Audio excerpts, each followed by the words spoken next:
Ya, ada yang mau nanya lagi? Saya Pak. Ya. Itu mau nanya masalah Mic-nya mana? Kendil itu kalau retak gimana, masih bisa dipakai nggak itu Bisa, Pak? bisa. Oh bisa. Ya nggak bisa kalau pecah, kalau retak masih bisa. Soalnya saya kemarin beli masih baru, nyampe rumah malah retak tuh. Nggak apa-apa bisa. Ya nggak bisa kalau pecah. Oh iya. Bapak dan Ibu, saya mau Bapak dan Ibu, kalau Bapak dan Ibu punya usaha, paksain Bapak dan Ibu harus punya sapu lidi aren.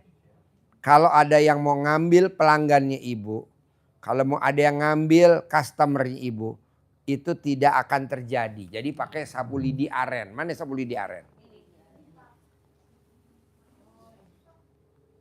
Sapu lidi aren. Nah kayak gitu. Ya. Nih. Nanti dipakein gunting. Nanti dipakein peniti. Nanti masukin ke dalam. Nanti taruh di pojok-pojok.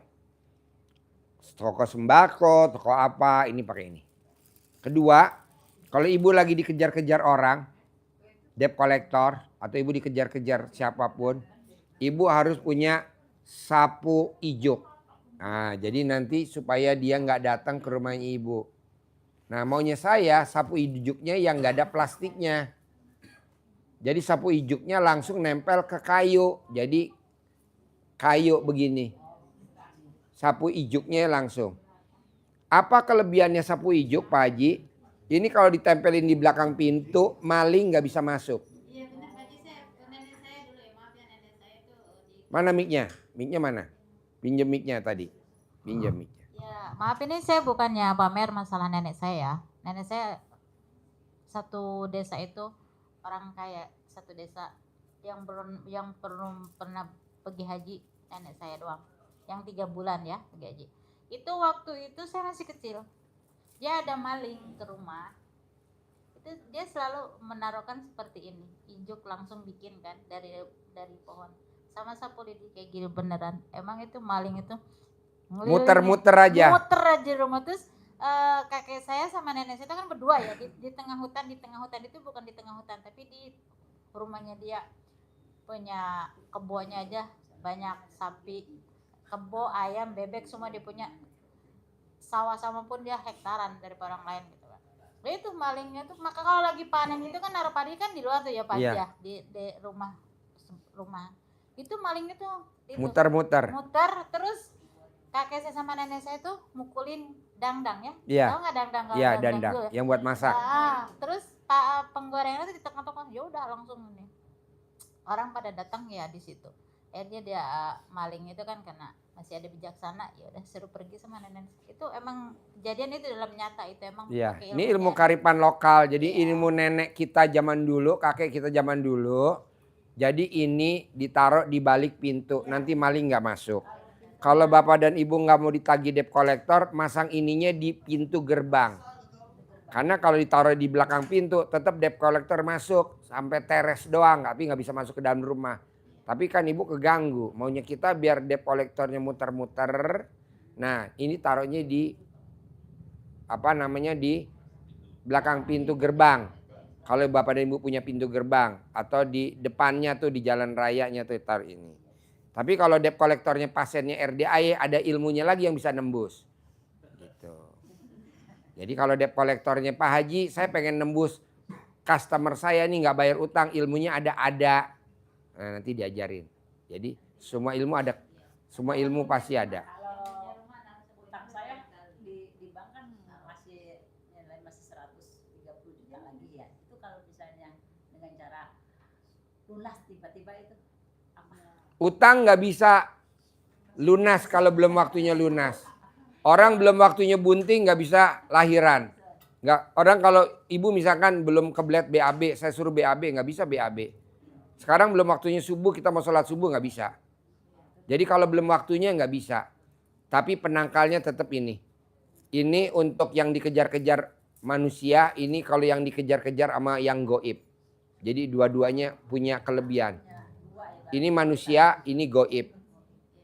Ini manusia, ini goib. Jadi kalau ada orang jahat, ini. Tapi kalau ada yang sihir jahat, pakainya ini. saran saya sih mendingan dua-duanya aja dipakai. Dipakai di rumah atau di tempat usaha. Dua-duanya murah kok. Ini paling 10.000 paling mahal. Ya Pak Haji, ditaruh aja ya. Iya. Taruh aja gitu. Ya. Kalau ini memang mahal, ini bisa 50.000, 50.000 karena ini ijuk langsung kayu. Yang paling murah yang plastik. Tapi saya nggak mau plastik, saya maunya ijuk. Ijuk langsung kayu, nggak ada plastiknya. Itu kalau mau beli di mana ya? Di pasar yang tempat jual itu. Iya Pak, tapi kan maksudnya kan kalau di pasar itu kan suka ada campuran. Maksudnya kan nasi. Oh ibu nanti bisa beli di kantinnya RDAY. Kalau bapak dan ibu nyari di pasar nggak ada, bapak dan ibu bisa beli di kantinnya RDAY. Nanti kantin RDAY kan nyiapin ini, ibu tinggal beli aja. Paling mahal paling ini 10.000. Paling mahal ini 50.000. Nanti beli. Saran saya sih dua-duanya digabung. Pak Haji kalau pintunya ada pintu belakang, pintu depan itu harus 2 apa Iya 2. 2 ya? Misalkan iya 2. Jadi kalau ibu mau lebaran, biar rumahnya nggak dimasukin maling, ya ibu beli ini. Iya. Nih. Kalau ibu nggak mau rezekinya diambil sama tetangga, ibu nggak mau rezekinya lolos, ibu pakai ini. Ibu nggak mau restorannya sepi. Kenapa restoran sepi? Karena ada orang usil yang punya ilmu tingkat tinggi suka nyedot sari makanan kita. Jadi makanan dimakan kok nggak ada rasanya. Ya karena udah disedot sama dia. Nah ibu pakai ini. Nanti orang yang nyedot pasti langsung mati di situ. Nih. Nanti ibu bisa lihat. Ini kelebihannya ini. Ini sapu lidi aren. Jadi kalau ibu punya rumah makan Padang. Kok rumah Padang saya sepi ya? Bukan sepi karena udah pernah banyak orang makan rasanya anyep. Karena ada orang yang punya ilmu tingkat tinggi dia dari luar aja dia udah bisa ngisep sari rasanya udah kenyang. Jadi tinggal ampasnya doang. Jadi kayak ibu sajen buah apel, ibu sajen. Nah kalau sajennya apelnya buah sajen, ibu makan apelnya anyep.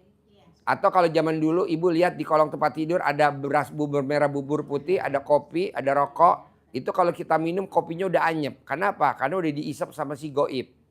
Nah begitu juga rumah makan. Nah supaya nggak diisap pakai ini. Ini jangan lupa pakai gunting yang ada penitinya. Karena ini yang buat nyerangnya pakai ini. Ini yang buat jaga. Mesti dipaketin gini. Sepaket. Kalau guntingnya ada plastiknya nggak apa-apa sih. Hah? Guntingnya ada plastiknya. Nggak boleh, mesti ini. Ini. Ibu lihat orang hamil pasti pakai baju ada beginiannya. Supaya buntingnya nggak hilang. Karena banyak orang bunting diincar sama orang yang mau cari ilmu tingkat tinggi. Nah akhirnya di bajunya ibu bunting pasti ada gunting giniannya orang zaman dulu. Makanya pada saat dia bunting bayinya nggak hilang. Kalau sekarang kan banyak kan orang bunting baru 2 bulan udah hilang. Nah pakai ini. Ini ilmu kearifan lokal. Kenapa Pak Haji pakai ini? Karena kita pakai yang gampang-gampang aja Bu, yang murah meriah. Daripada ibu udah kejadian baru datang biayanya mahal. Karena apa? Kita cukup ini aja, berprasangka baik aja. Ya. Jadi ini sapu lidi ijuk, sapu ijuk, ini sapu lidi aren. Bukan yang sapu lidi dari pohon kelapa ya, yang aren. Ya. Taruh di tempat tidur. Kalau bapak dan ibu usahanya lagi sepi, dagang apa aja sepi, supaya pelanggannya balik lagi, dagangannya rame lagi, seperti yang dulu-dulu lagi, ibu harus tidurnya spraynya dibalik. Biar pelanggannya balik lagi. Sarung bantalnya dibalik, bantal gulingnya dibalik. Di bawah kasurnya harus ada sapu lidi aren, ganjil 1, 3, 5, 7 bebas, ambil aja. Supaya nanti pelanggannya balik lagi, spraynya harus dibalik. Balik, sarung bantal balik. Bantal guling dibalik. Tarik sapunya ganjil. Ganjil di bawah Di bawah kasur. bawah kasur. Jadi ibu nggak usah Pak Haji wiritannya apa, karena kebetulan Pak Haji SD Impres nggak apal wiritannya, udah pakai ini aja. Pak Haji jikirnya apa, Pak Haji kan SD Impres, pakai ini aja dulu dah, yang gampang-gampang dulu. Kalau bapak dan ibu bisa wiritan ya alhamdulillah. Bapak dan ibu bisa jikiran alhamdulillah. Kalau Pak Haji nggak bisa, SD Impres. Ini aja pakai ini. Pakai ini. Bisa? Gampang kan? Kalau memang bapak dan ibu nggak bisa nyari sapu lidi aren, nanti bisa ke kantinnya RDAY. Bapak dan Ibu nggak bisa nyari ini, Ibu bisa ke kantin RDI. Bapak dan Ibu nggak bisa nyari tembikar, nanti cari di sini. Gitu, nanti kita cariin. Pokoknya saya mau tamunya RDI harus hajatnya 100% terkabul tunai. Harus tamunya RDI berangkat umroh gratis. Harus tamunya RDI berangkat hajinya visa furodah gratis. Gimana caranya saya nggak mau tahu. Ya, praktek ini ya. Ya, jadi terakhir sebelum kita tutup acara, saya mau Bapak dan Ibu paksain. Bangunnya harus jam 00. Senyum, boleh. Senyum. Mandi, tahajud. Paksain harus baca Quran. Walaupun Bapak dan Ibu belum bisa baca Quran, bolak-balik dulu aja Al-Quran per lembar. Balik lagi. Al-Qurannya misalnya gitu terus Pak Haji, misalnya. Nggak boleh, mesti dilanjut terus sampai sampai finish. Oke. Tanggal 8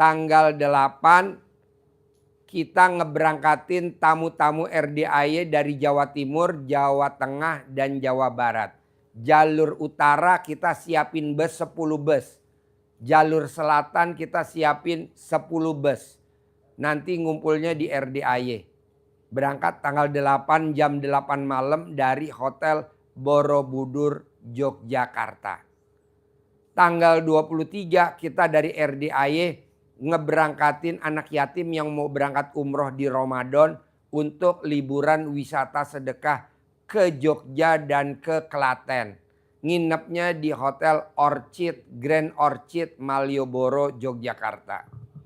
Nanti di sana kita bikin acara. Jadi acara YouTube-nya kita libur. Kita bikin acaranya di Jogja. Kalau Bapak dan Ibu mau ngikut nanti hubungi adminnya RDIY. Mau tanya ke informasi boleh. Terakhir kita bulan Ramadan libur live. Karena kita mau umroh. Anak yatim kita mau umroh. Tim YouTube mau pada umroh semuanya. Sekeluarga. Jadi YouTube kita liburin dulu karena kita sekeluarga mau berangkat umroh. Yang anaknya tiga dibawa semuanya. Yang istrinya 1 dibawa semuanya. Yang istrinya 2 dibawa semuanya. Kecuali yang istrinya 9 dan 5 tinggal di sini. Kebetulan kameramen istrinya 5 dan 9. Nggak dibawa. Oke. Jadi saya mau Bapak dan Ibu harus hajatnya terkabul di 2026. Saya nggak mau tahu gimana ceritanya, harus terkabul. Semua acara besok ke Yogyakarta, acara umroh gratis, sponsornya Mbak Rati. Semua, karena Mbak Rati baru cair 300 miliar tunai. Oke, terima kasih. Gimana caranya Bapak dan Ibu paksain berangkat ke Jogja, nanti pembicaranya Mbak Rohma pembicaranya Mbak Rohma. Jadi 1 pembicara besok Mbak Rohma pembicaranya. Dan Mbak Rati. Mbak Rati pembicaranya dan Mbak Rohma. Mbak Rati yang cair 300 miliar. Rohma yang pernah terkabul menjalani liku-liku perjuangan ke RDIY. Oke? Ya, sampai ketemu lagi di Jogja tanggal 24 Januari. Tapi besok kita masih live di sini. Setiap malam habis sholat isya kita masih live. Terima kasih. Wassalamualaikum warahmatullahi wabarakatuh. Yuk, tidak ada salaman boleh keluar langsung. Tidak ada salaman. Yuk boleh.